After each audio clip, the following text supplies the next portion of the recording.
Good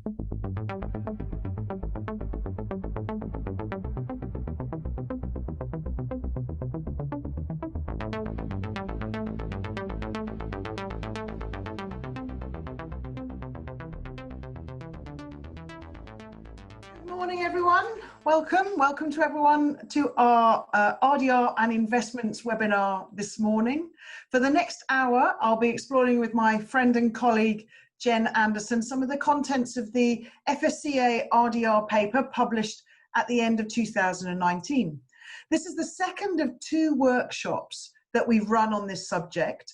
Last time we spoke about advisor categorization, and whether an advisor would be either an independent or and an RFA, or a tied and a PSA advisor. We spoke about gap filling and using products outside your organization and the implications of this for the tied or PSA advisor. We spent a bit of time exploring the welcome news that the FECA is talking about making moving between FSPs easier.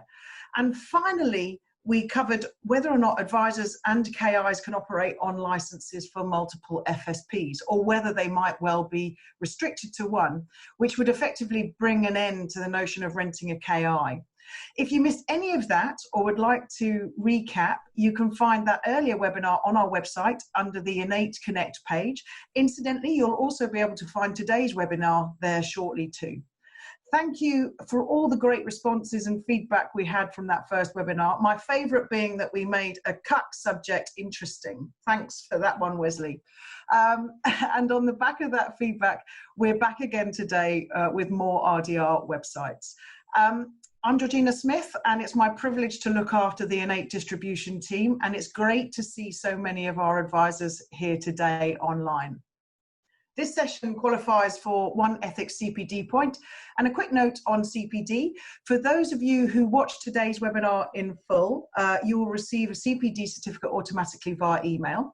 For anyone who didn't join us at the start or has to drop off early, or if you're watching the recording, or perhaps you're watching via someone else's unique registration link, you will need to complete a questionnaire to receive your ethics CPD points. And this questionnaire will follow shortly after today's webinar via email.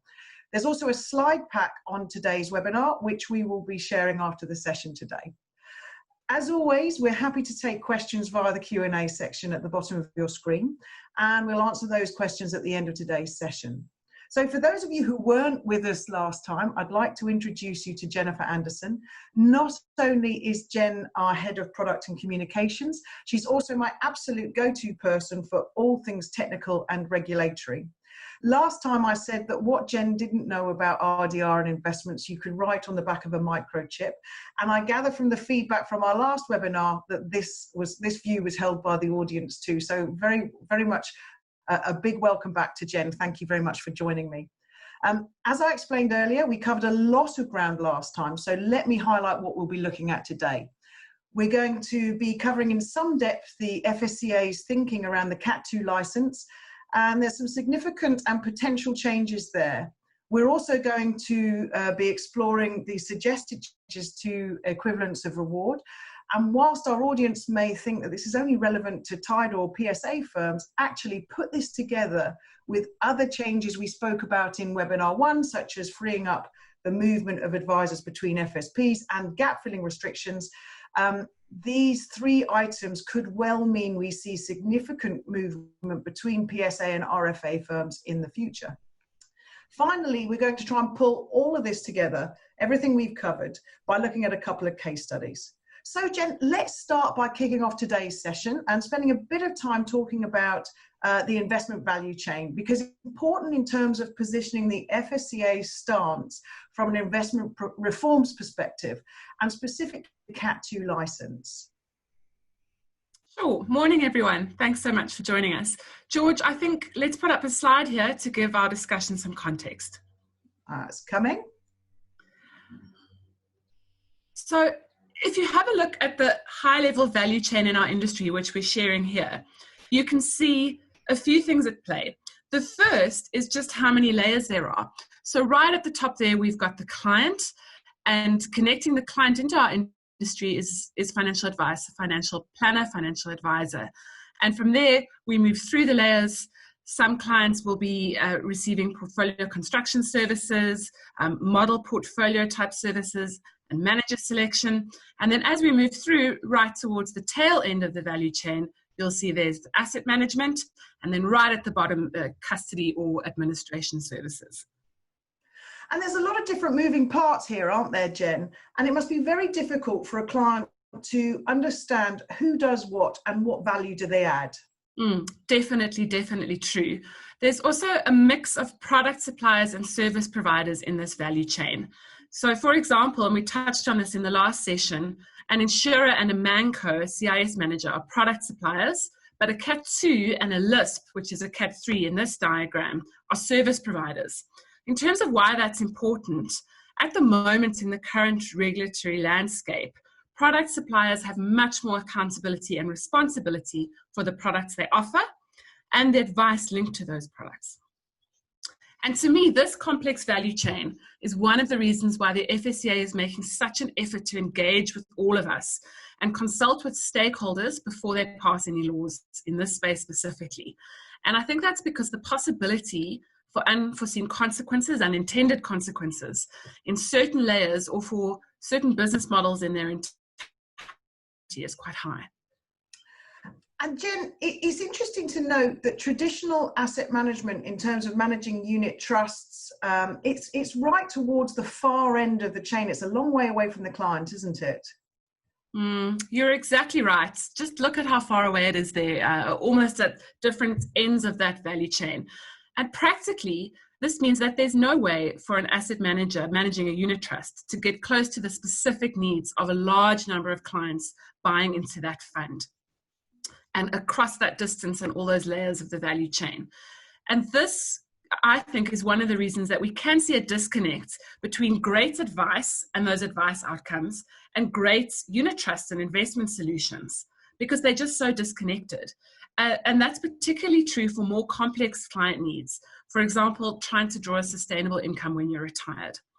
And as we all know, probably listening to this session today, that's one of the reasons why a model portfolio solution can add so much value to clients and advisors, because model portfolio investment management is so much further up the value chain. It's right there next to the advisor and the client.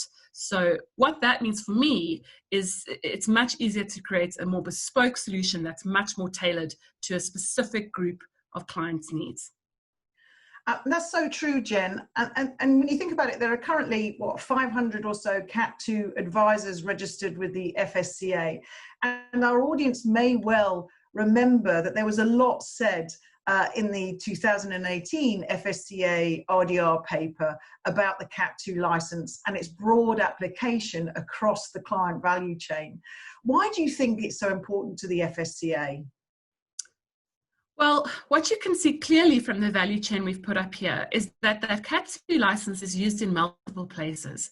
It governs investment management in the asset management section of the value chain right towards the one end, as well as portfolio construction, manager selection, executing instructions by signing for clients, and also models. And that's sort of all the way up at the other end of the value chain. So I think what the FSCA is grappling with, and this was really at the heart of that 2018 paper, is whether that Cat 2 license is too broad in its application. Can you really have one license to cover such a wide range of activities at different levels? And that 2018 paper also clearly recognized the growing use and importance of model portfolios, and it questioned whether a different license was needed for model portfolios compared to traditional asset management. And has the FSCA come to a decision on that, Jen? The overwhelming feedback that I certainly saw of the 2018 paper was that the industry felt that investment management is fundamentally the same, regardless of whether it's happening within a model portfolio or in a unit trust structure or any other type of solution. So the feeling, and I agree with that, is that the expertise that you require, for example, to select managers is no more or less complex, whether it's done within a model portfolio solution or some other solution. And therefore, how that sort of extends is that DFMs should be held to the same standard as traditional asset managers when it comes to licensing requirements and reporting. And the FSCA seems to agree with this view. So now this latest 2019 paper that came out proposes that all investment managers are licensed according to one discretionary investment management license. And this will ensure a level playing field, and that investment managers offering the same type of service are going to be held to the same standards. I'm going to take down the slide here, but what you're saying though, Jen, is that DFMs will be licensed in exactly the same way as unit trust asset managers. Yes, that's exactly right, to the extent that they perform the same activities.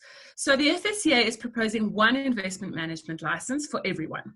What they have recognized is that the activity of selecting stocks, for example, is quite different to the activity of selecting managers or alternatives in terms of the skill set you need, your experience, the tools and systems you use, and all of your processes and things like that. So what they're proposing is one license, as I said, but with 3 sub-activities. And those activities are being proposed as asset management, which is made up of selecting assets and asset classes, so stocks and other instruments and the like. Multi-management, which would cater for manager selection, and that would be regardless of whether you're doing that within a model portfolio or a fund of funds type of structure. And the last thing, which really mops it all up, is alternative investment management. And that'll cover hedge funds, private equity, and other alternative structures. And I think the thinking there is that that will probably replace the current Cat 2A license in its current format. So a Cat 2 within their one license can be licensed for 1, 2, or all of those 3 subcategories, depending on what they want to do with their investment management license. Wow, I know many DFMs who manage models for third parties and advisors with Cat 2 licenses who manage models just for their own internal use within their firms will be watching today. How do you think these changes are going to affect these guys going forward? Model portfolio managers will need to have this discretionary investment management license, which is the Cat 2 license essentially, and they're going to at least have to have that multi-management sub-activity within that license. And that's regardless of whether you're a professionalized DFM running models for a whole lot of firms or whether you're just running models for use within your own firm.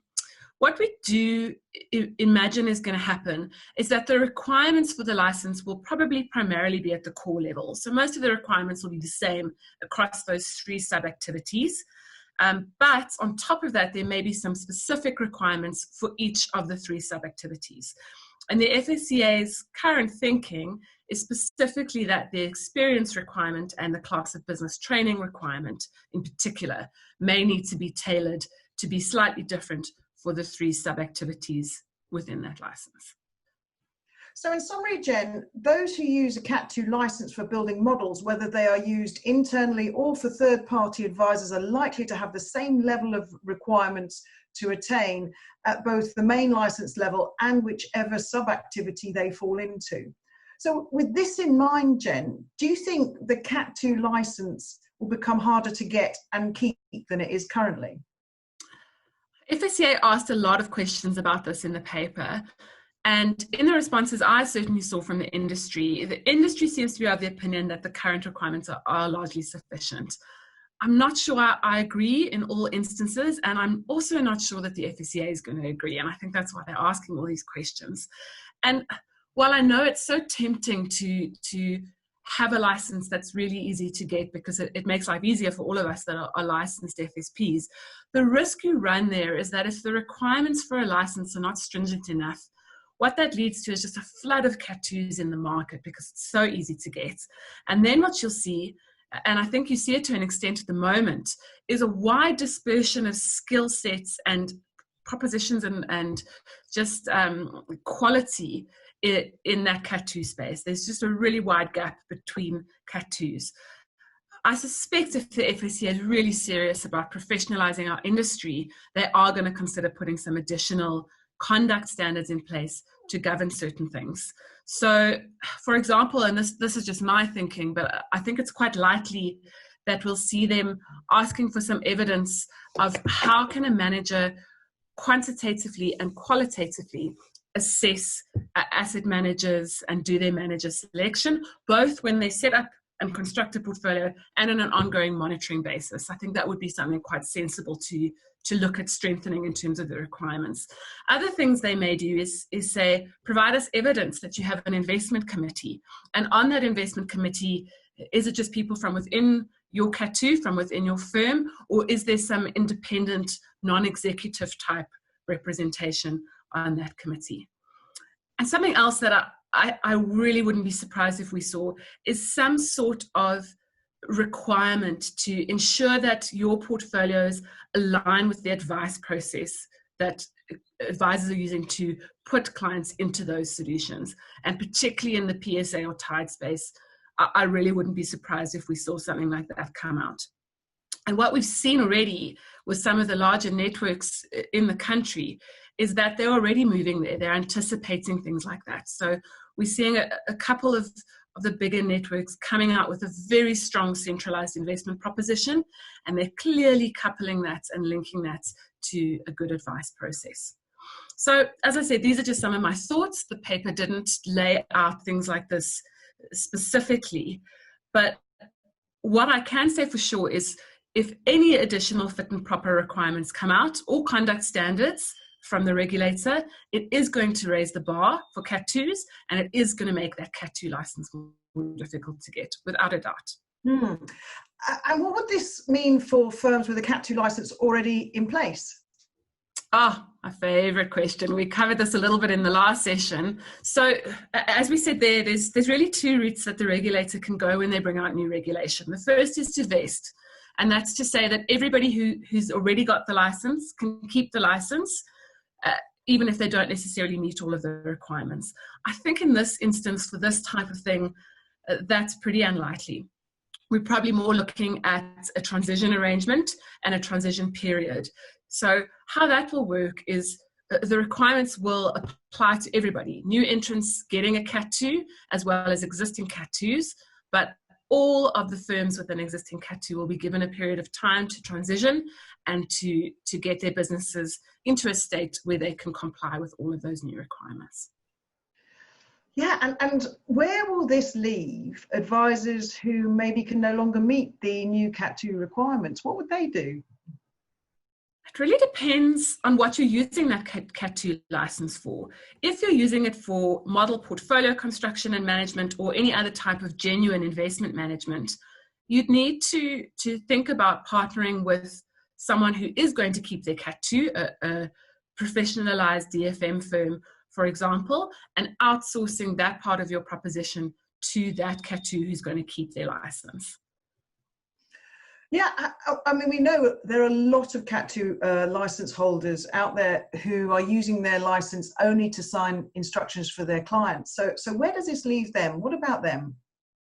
The FECA has actually done a lot of thinking about this, and it first came up in the 2018 paper, and there were a lot more questions and comments about it in this 2019 paper. So they've definitely recognized that as a need in our industry for clients and their advisors. And by the service we're describing is where currently a CAT2 will sign instructions for platforms or mancos or wherever the client's portfolio is on behalf of their clients without the client having to sign. And that obviously has quite a few benefits for advisor and client, just in terms of convenience and timing. You know, sometimes a client is away for 8 weeks, and during that period something significant is happening which requires an adjustment to their portfolio. So we do see the CAT2 being used a lot for that. What the FECA is saying in this space, and again I think it's actually quite sensible, is they're saying that's not true investment management, and I think we can all agree with that sentiment. So what they're proposing there is something they're calling for now a mandate for convenience for these situations. So I think, George, let's put up a slide to talk our audience through this. It's coming. There we go. So what the FECA is thinking in this space, and their position on this, is that this mandate for convenience option that will be available to advisors will form part of the Cat 1 license. So what that means is that you don't need to have a Cat 2 to be able to make use of this. It'll be part of the Cat 1. So you can see there that they are trying to make a plan and find a solution for all of those guys who just use a Cat 2 for signing instructions. They're also suggesting that this mandate is facilitated via a standard template. So in there, I think they're trying to ensure that there's very little wiggle room, if I could say that, for firms to add all sorts of additional things into the mandate, which it's not intended for.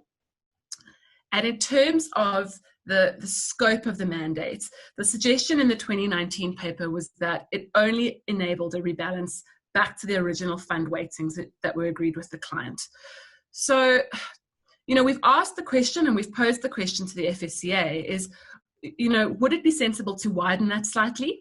So, for example, if I apply my mind, I can't see a lot of risk in, for example, permitting additional investments into an account according to the specific mandates or portfolio weightings. So, there's a possibility that they will add other transactions and other capabilities into that mandate.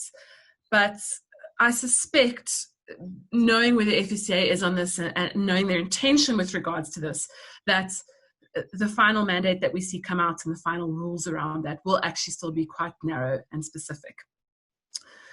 Last thing here is you'll see that the FSCA in the paper proposed that this was limited, this mandate for convenience, to natural persons only. I don't think that's going to be implemented in the final version. The industry provided a lot of good commentary there that probably wasn't necessary and was maybe too narrow an application for the functionality.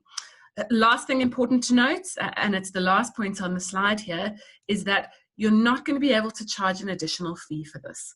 So this is going to have to form part of the standard advice fee between an advisor and a client. There's nothing extra that you'd be allowed to levy in terms of performing the service for your client. Well, so what you're saying there, Jen, is that any Cat 1 can make use of this mandate for convenience option. Yeah, that's exactly what I'm saying. The FECA is asking about whether there'd be additional fit and proper requirements, but at the moment it seems as if they think that probably won't be necessary. What they are suggesting is there may be some extra governance standards for those FSPs and those Cat 1s who want to make use of this option. But it's all things that to me look very sensible and that I'd imagine firms would be wanting and needing to do in any case. So they're talking about things around mandate control. You need to be able to know which of your clients have signed a mandate. Communication to customers, and that's vital. If you're transacting on behalf of a customer, you need to have a mechanism to be able to tell them what you've done and why. They're talking about record keeping, and they're talking about a little bit of extra regulatory reporting. So I think all of that sounds quite practical. And I can certainly say, as a platform, as a service provider to all of our firms, we're certainly starting to wrap our minds around it and starting to think about how can we assist in that space? How can we make it easier for the firms and the advisors that partner with us to keep up with these requirements and to comply? Yeah, it ranges from a whole range of different things that a product supplier can do, from helping with that signed mandate, and we talk about signed and signatures, but of course we're in the digital world now, so how do we move into that? And of course then helping with that compliance burden as well, so how could we help around that? There's all sorts of things for us as Innate to get our heads around here as well, isn't there? So there's a lot to contemplate here. I'm going to stop sharing that slide if I may, but there's an awful lot to contemplate here, but before we wrap up this Cat 2 license discussion, is there anything else you think that our audience should know about this subject? Perhaps let's end off the Cat 2 section with a quick discussion around cost disclosures and reporting. And these are things that are pretty much always touched on in the FECA's discussion papers around investments. I think the first thing that's going to interest our audience is that the FECA is suggesting that the EAC, that measure that all ACISA members currently use, is actually applied more widely. And I think it's probably quite likely in the next few years we're going to see that EAC requirement being elevated up from just being an ACISA standard to actually being regulated to being a law. And then it'll apply to everybody, and it may apply in a lot more of a formalized way. They're also suggesting that people start providing EACs and providers start doing that when a client does a switch. So that's certainly something that we also, in the back of our minds, preparing for and architecting for as and when that could roll out. A last point to note, which I think will be very interesting to everybody who's with us today, is it seems very likely that NDDs, as they're called now, or fact sheets that we oldies used to call them and still probably call them, is that those will be required for all investment management solutions. And that's whether you are offering a unit trust out to the market, some other type of solution, or quite importantly for today, a model portfolio. And I know many of the DFMs that we do business with already have this service. They're already doing monthly fact sheets and reports into their clients. But if you're listening today and you do run model portfolios and you don't have this as part of your proposition, I would really recommend that you start doing your homework now, start to get ahead of this, and start to look into how you would meet the requirement of providing a monthly fact sheet for your models to the clients who use you. Wow, that's a great whistle-stop tour of the implications of what the FSCA is thinking about around the Cat 2. Before we move on to our next topic, Jen, just a quick note on CPD. For those of you who watch today's webinar in full, you will receive a CPD certificate automatically via email. Of course, today's is worth 1 ethics CPD point. For anyone who didn't join us at the start or has to drop off early, or if you're watching the recording later, or perhaps you're watching via someone else's unique registration link, you will need to complete a questionnaire to receive your ethics CPD point. And this questionnaire will follow shortly after today's webinar. There's also a slide pack on today's webinar, which we'll be sharing shortly after today's session. Thanks for your questions. I can see them coming in. Please do keep them coming in. We're going to address as many as we can at the end of today's session. We've left quite a decent amount of time to make sure we can do that. So please keep them coming in. And just while I've got your attention, before we go back to Jen, on the 23rd of July, we will once again host Philip Calvert for a webinar. You may remember him of LinkedIn prowess back in 2018, a really excellent speaker, and I think those who listened to him last time got an awful lot of benefit from listening to him. So he'll be doing a webinar called Grow Your Business, Use LinkedIn to Attract Clients You Really Want. And then on the 28th, our very own Stephen Backhouse will talk to Vicky and Deborah from Morningstar. So keep an eye out in your inbox for those invites. Okay. So back to RDR. I'd like to spend a little bit of time now, if it's okay with you, Jen, talking about equivalence of reward. Of course, this is something that will primarily be of interest to those in the PSA space, but it could have significant knock-on effects in the RFA space. Could you give us a quick update there, please, Jen? Yes, of course. So for those of you who aren't familiar with it, equivalence of reward was also included in that first RDR paper back in 2014, where we saw those 55 proposals coming out and being tabled by the then FSB. In principle, what equivalence of reward is all about is it aims to level the playing fields in terms of remuneration between tied advisors, tied to an insurer specifically here, and non-tied advisors or RFAs in the new language. And the reason that this is necessary is because non-tied advisors have limits on the commission they can earn when they sell products for an insurer. Those limits and those caps don't apply to tied agents. They're not subject to those regulatory commission ceilings. So what equivalence of reward measures should result in is that the total compensation that you can earn for the same amount of sales, if you're tied or non-tied, should be roughly the same. That's what they're trying to achieve. You might wonder why is a regulator interested in how much advisors get paid by their own product supplier?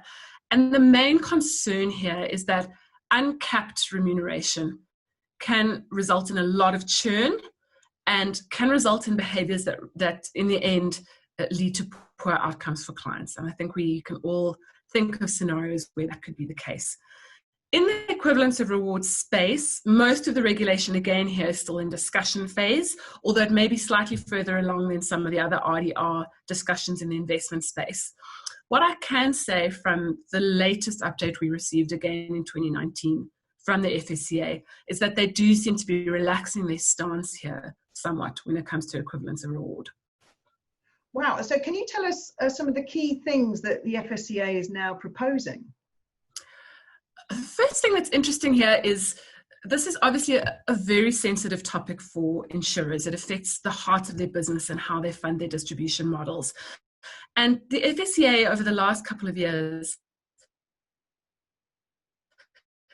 really to their credit, has spent an enormous amount of time with some of the insurers, understanding their business models and understanding just how in 2019 with an updated set of proposals or recommendations for the equivalence of reward.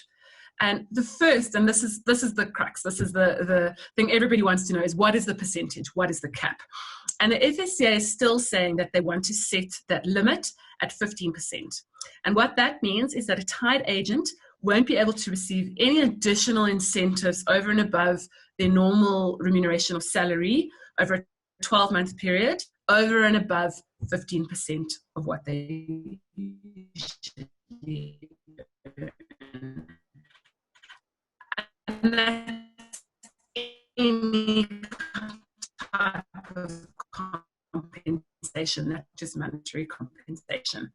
What they have done, and this is really what led me to say, I think the original proposals around this was that it would apply at an agent level. So each and every single advisor in that tied channel would need to meet that 15% cap. What they're now saying is that the insurer can apply this at an agency level or a channel level. And what that means is it gives the insurer a lot more flexibility. Certain agents could earn above the 15%, and certain agency or the channel, it doesn't exceed that cap, then they would meet the regulations. This is a much, much gentler stance from the regulator, I think, compared to an agent level cap. That having been said, I think it could still be problematic anecdotally, for example, that some of these arrangements currently pay an upside of up to 40%. And that's obviously way in excess of that 15% limit. Yeah, it sounds like they're thinking about the administration of this as well. How are they going to monitor this as much as, making it perhaps a bit more practical for both the PSA and the regulator themselves. So Jen, the traditional route into becoming a financial advisor can be to learn your trade in the tied space. Are there any special measures being considered here though? Because it sounds like there's quite strict measures elsewhere as you go through your career in the PSA space now. It's very true. And I think this is one of the learnings that the FSCA has gleaned from all the discussions with the industry, all of the commentary, and all of this time that they've spent with some of the insurers. And it's really that an insurer tied space can be a great incubator environment for new entrants to enter the industry. So what they're saying now in the current proposals is that any new agent that enters a tied force will be exempt from these equivalence of reward limits for the first 2 years of their career. And what this will really allow is it'll ensure that those entrants can earn a living wage, because otherwise that might be an issue, and then the industry really isn't attractive to young guys coming in. And that exemption will also mean that the insurer is able to invest in those people, to spend on their training, to get them up to speed in terms of regulatory requirements, RE exams, and all of those good things that we all have to go through in order to be able to operate in this industry properly. So very interesting, and I think a good call there by the FSCA should that proposal go through in the final version. And for me, it's something so interesting. It's surely an opportunity in the RFA or independent space as well. How do we in the independent space think about bringing young and up-and-coming advisors into the industry? To me, it's a huge opportunity. It may not be easy to solve, but I think for those who do solve it, it would definitely be a great way to grow your business. Yeah, I must agree with you there, Jen. Very rarely do I go to an independent financial advisor, an RFA, and see people who are under 35 really working there. So I think there probably is definitely an opportunity there to bring people on who are new into the industry. But so Jen, when do you think these changes are going to come, and what do you think it means for the bigger industry?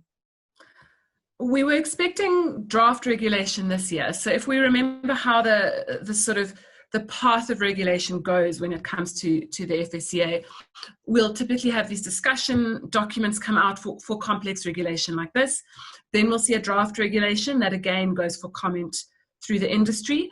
Sometimes we'll see a second draft if necessary, if there's a lot of meaty and interesting commentary on the first one, and then we'll see the final regulation being tabled at Parliament.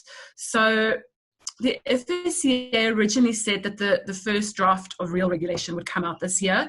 We haven't seen anything yet. We're obviously only halfway through. But what I can say is, in the current situation we're in lockdown with COVID flying around, I'm not sure if the FECA is going to meet those original deadlines of a draft this year. They've been enormously busy trying to put, for example, emergency regulation in place for living annuity policyholders. So watch this space. It may be this year or it may be slightly delayed. Well, thanks, Jen. I think we've really covered a huge amount of ground over these 2 webinars. Now let's try and pull it all together. And I think the easiest way for us to pull it all together, let's make it real. Let's think of some real characters out in our financial services industry. And although I'll give them fictitious names, hopefully they'll ring true with some people who are watching today. So how about we look at someone in the PSA space first of all? I'm going to call her Tarby. Obviously totally fictitious name. She owns a Tide franchise and employs 20 planners and back office staff to go with that. She currently enjoys the freedom of being able to use products offered by her group, and where there isn't the right product solution for her clients, she's able to use a third-party product. What does all of this mean for Tarby? Sure, a lot. Where do we start? Let's start with PSA or RFA. That's probably the first thing that I would be applying my mind to in Tarby's situation is, what is my product supplier thinking in terms of the classification of my franchise and all of the advisors in my firm? Are they thinking that they're going to push for us to be an RFA, or are they going to require us to become a PSA or essentially Tide? If they're saying RFA, so if your product supplier comes back to tell you that they're thinking you'll be an RFA, what does that mean for you? Are you using a lot of house view solutions from your product supplier? Is that a key part of your proposition? If it is, it may be a good time to think about widening that slightly to make sure that you'd be able to comply with whatever the RFA criteria and restrictions are when we get better sight of them. But that may be something to think of. If your product supplier is telling you you're going to be a PSA, what does that mean for you? What products and solutions is your firm going to be restricted to? Is that range wide enough? Keeping in mind from our first session, and for those of our audience who weren't there, that the FECA stance on gap filling, so using someone else's product where you don't have an in-house product to meet a specific need, that stance is still very, very strong, and the FECA is still very much against that. So, Tarby should really be thinking, if her supply is going the PSA route, is my product range too narrow? And what does that mean for me? How am I going to attract new clients, and how am I going to make myself attractive to the market? Absolutely. And not just to the market, but also to her own advisors that she's employing as well. So that's a really key question for her to be able to kind of try and grapple with. And coupled with that, she's also probably thinking about, the relaxation of the freedom of movements between FSPs and that proposal. And again, have I got enough to keep all my planners with me? So it really does play into the hands a little bit of those groups that have a wide product range and can attract not just the best clients, but also the best planners as well. So that could be quite an interesting place for Tarby to be. That's right. And don't underestimate as well what's in Tarby's space is equivalence of reward. Yeah, she's employed by a product supplier. She's a franchise of a product supplier.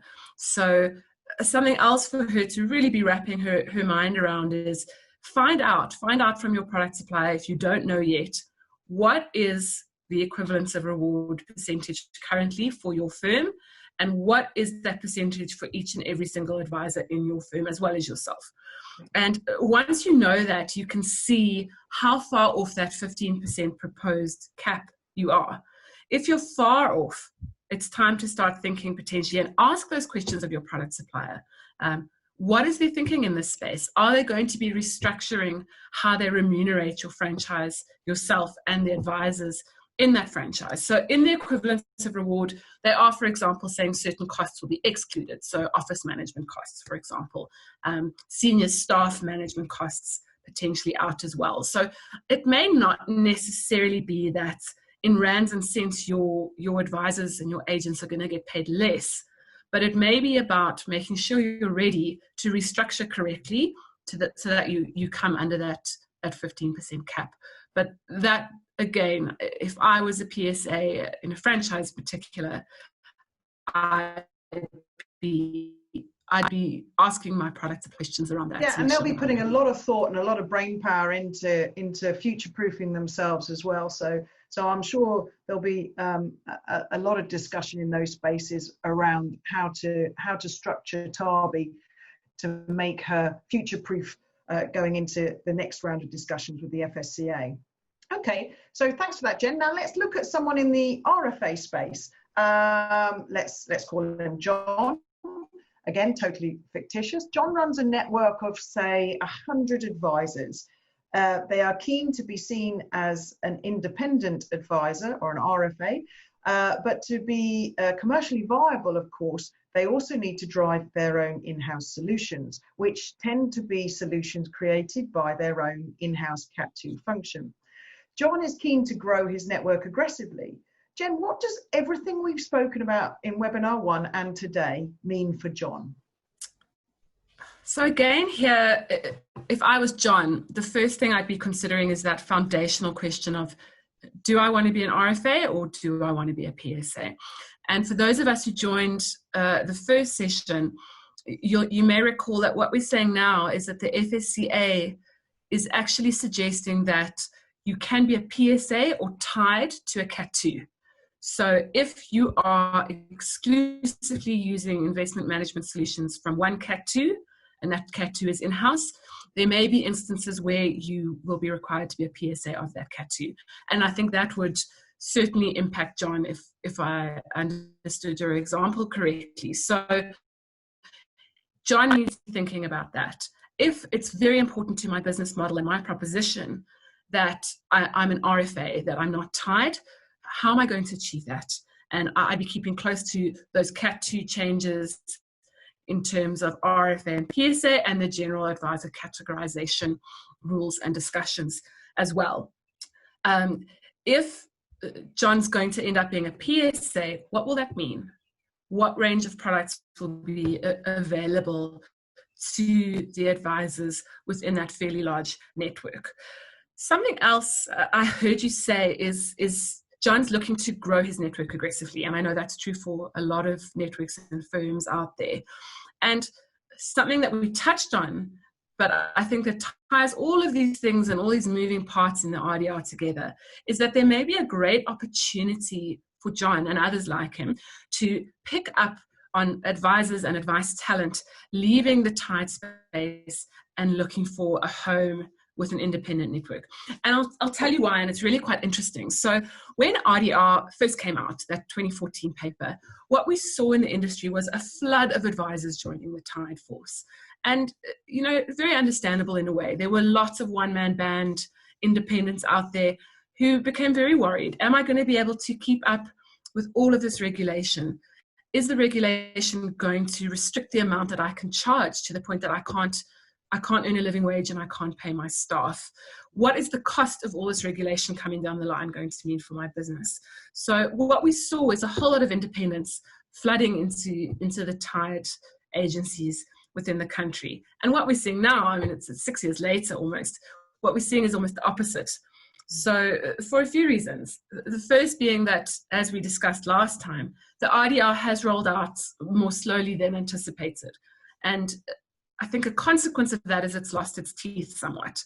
Advisors aren't as frightened of the RDR as they were when it first came out. The second thing that potentially is driving the move out of the tide force is the one hard stance that we really are still seeing in the RDR, which is gap filling. Advisors worrying, how am I going to be able to properly service clients in a tight environment if I don't have access to enough depth and breadth of product and solution from within my own firm? And the third thing, obviously, which we've touched on today, is that equivalence of reward. If I'm being restricted in what I can sell and I'm being capped in what I can earn, is the tide space really as attractive as it used to be? So what we're starting to see in the stats coming through is a flood of guys now leaving the tide space. And just to give you an idea, in 2019, that number was 350 net.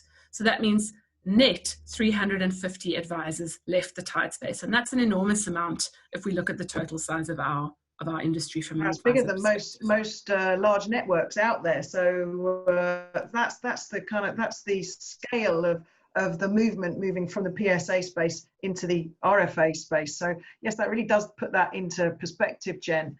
And just going back to that, am I a PSA or am I a RFA question?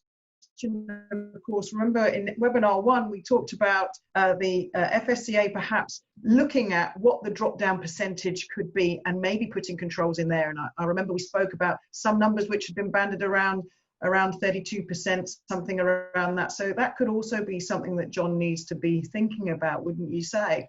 Most definitely. We don't know if the FSCA is going to go the route of applying a percentage limit for in-house solutions. In a way, it does address a concern they have that if you are an RFA, you must behave like an RFA. On the other hand, they're very much aligned with the thinking that regulation should be principle-based rather than rule-based. And I think we've seen that time and again, and some of the tax rules are a classic example. Where you make something rule-based, all it does in certain instances is give very clever people the opportunity to find loopholes in those very specific rules. Whereas principle-based allows people to apply their minds and really, it's a little bit harder actually to get around a principle-based regulation. So we're not sure what those restrictions and those criteria for RFAs will be, but definitely in this scenario, John should be thinking about that. He should be looking at his proposition and he should be carefully thinking about that RFA and PSA debate. Absolutely. Okay, so finally, let's have a look at a smaller firm. So let's have a look at Johan. He operates a smaller firm of, say, 2 to 3 financial advisors. He has a Cat 2, but actually he's only using it for signing instructions from his clients. But he also doesn't have a resident KI in his business.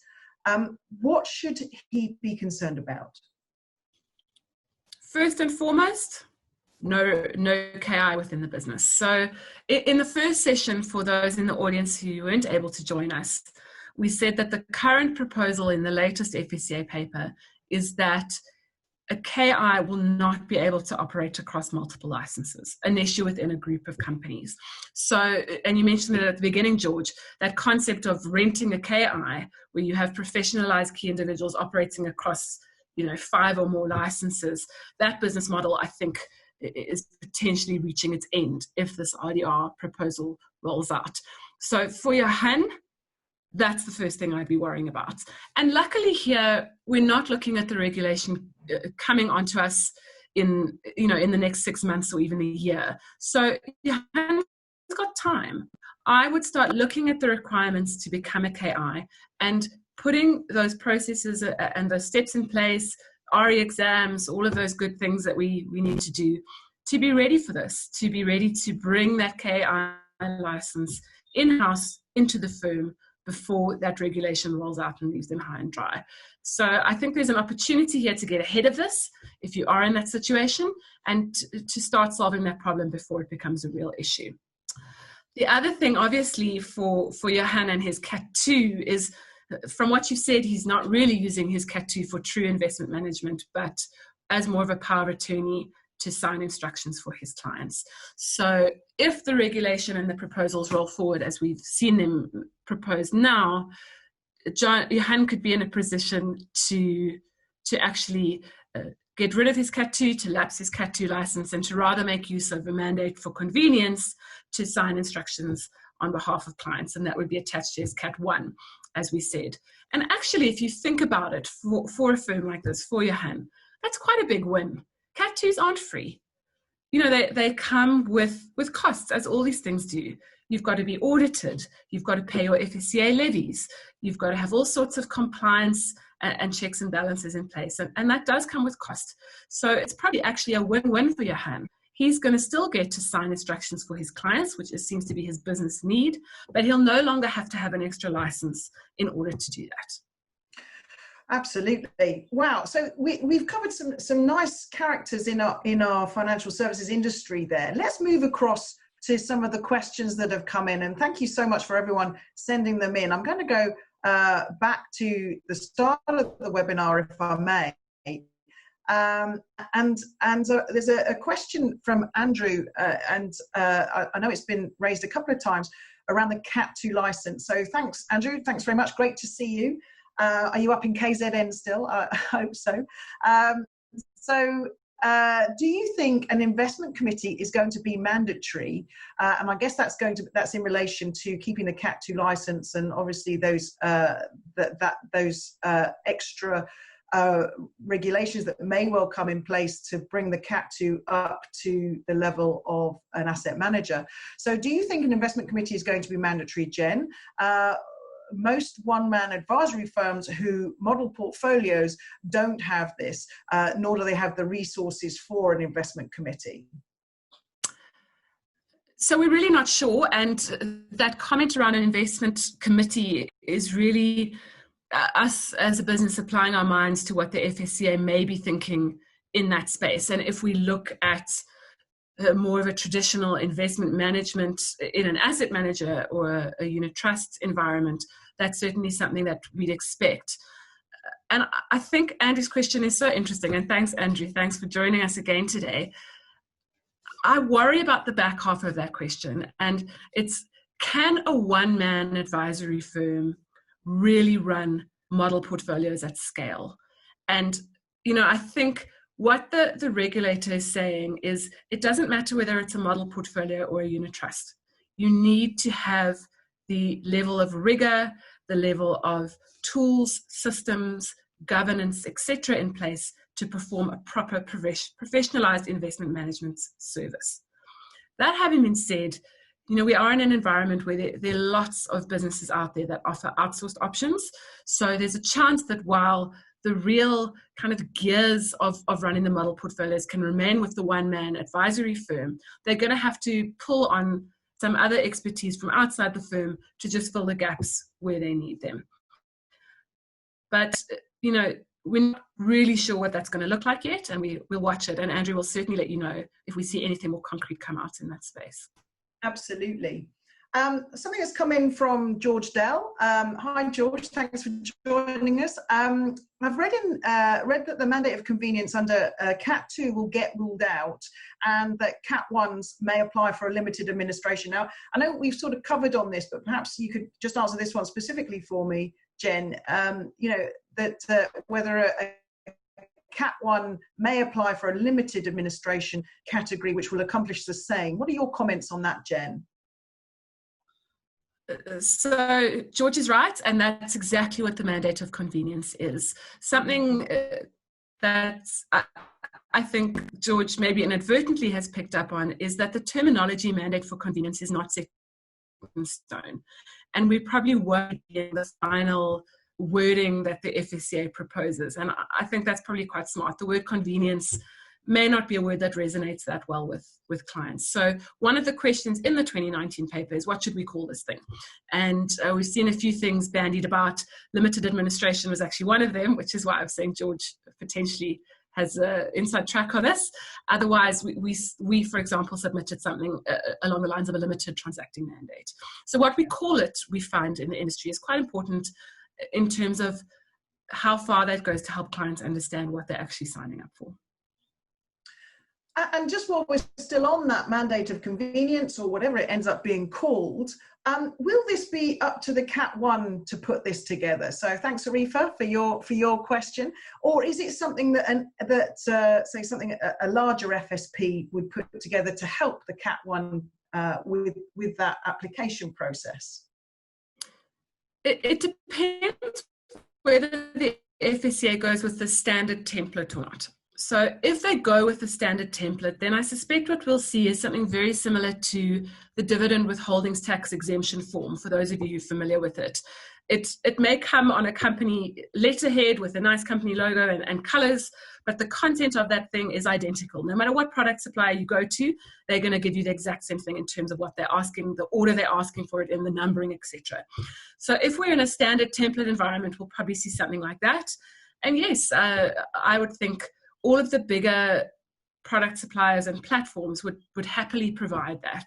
There's no, there's no need for smaller firms to go and spend the time and the effort doing that. That's certainly something I would think we would facilitate either through an online journey, which is very much, in our business, very much the way we like to work, or for other players in the market via a more traditional form. Absolutely. And there's been a couple of questions coming in, one from Martinus and one from Paul, asking about the timelines for this mandate of convenience. Timelines, yeah. We don't know. So as I said earlier, the path for regulation is typically that at least one draft will come out and then the final. And with this regulation, it is enormously complex, and there's a lot of industry commentary. So just to give the audience an idea, the two pieces of commentary that I was lucky enough to take a look at, I think both of those were in excess of 50 pages. And those are just two of the sets of commentaries. There were a lot more that would have been received, both from individual players and from industry bodies. So there's a lot for the FECA to sift through. And as I think I may have mentioned in the first session, we're not sure the extent to which they're a little bit distracted by this COFI that is rolling out, the Twin Peaks regulation. And I think they really want to bed that down and put some more of that in before they start adding these regulations on the top. So it may not be the answer you want to hear. I think we're probably a year or two away at least from a mandate for convenience, unless they roll it out as a little bit more of a standalone piece of regulation. And they have done that. So as part of the 2019 paper, they came out, and they typically do it once a year. They come out with a status report. And for each of those 55 original RDR proposals, they'll let you know where it's at in a life cycle of being promulgated, if you like. And you can see some have already rolled out in various pieces of regulation, all the way through to implementation. So, depending on how strongly they feel about this, and depending on how much of a need they gauge there is for this, they may roll it out earlier, but probably quite unlikely. Now, coming back to the question of, and we've mentioned it not just in our case studies, but also earlier on, is, as perhaps we call it the fact sheet, but obviously it's the minimum disclosure document, the MDD. Sean's asked, what is there any discussion, or what might be the minimum requirements in the MDD, or have we not got into that detail yet? Hi, Sean. Nice to hear from you. Sean and I go way back. We're not sure yet. That's the official answer. But if we look at the stance that the regulator is taking on this regulation, it's that there's going to be no arbitrage and no difference in playing fields between a traditional asset management type of investment management and model portfolios. So I really wouldn't be surprised if they take that existing regulation, I think it's BN 90 or BN 92, one of those two, and they apply that to all investment management solutions. They may need to apply their minds to a few adjustments, and the model portfolio space obviously has some of its own nuances and its own complications to get over. But I would think by and large, the MDD requirements that are in place now for unit trusts would also end up applying for models.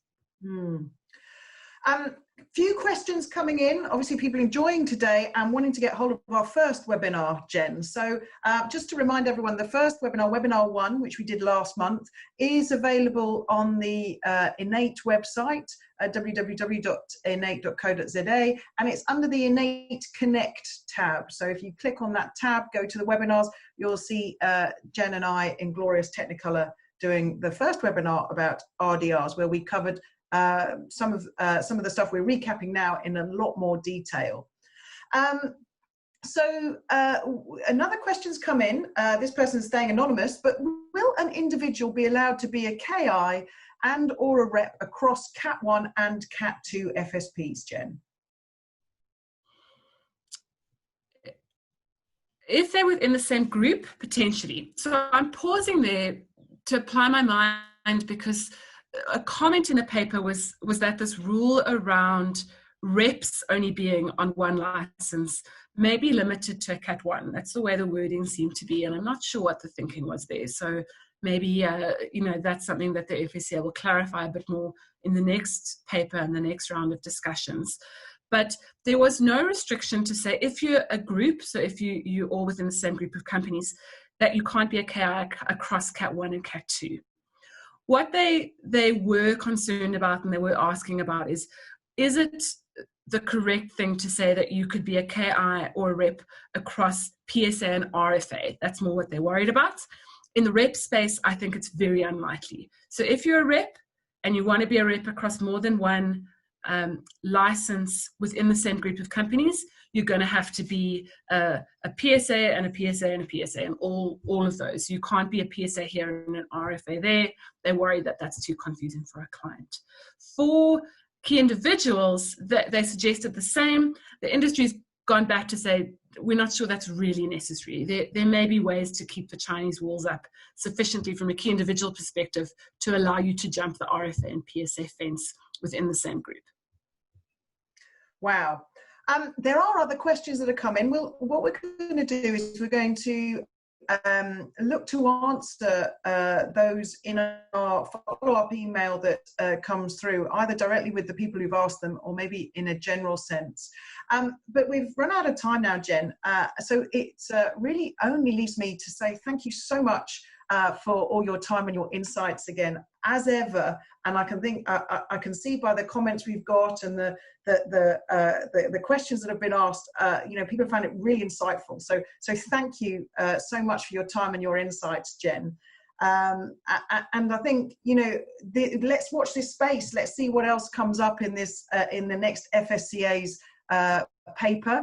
We know they give it to us for Christmas reading on the beach, and let's see what they've made of the comments that the industry has put in. Don't forget those who are looking for their ethics CPD points. They will come via email after this if you've listened to the whole webinar. If you haven't, you'll need to do the questionnaire, which will come out shortly afterwards, or if you're watching this, of course, via a recording or via someone else's unique registration link. So thanks very much for watching. I hope you have a very pleasant rest of the day and rest of the week, and I look forward to catching up with you shortly. Certainly, I hope it's face-to-face in not too distant future. So thanks very much, Jen. Thanks very much to our audience, and I look forward to seeing you all again soon. Thank you.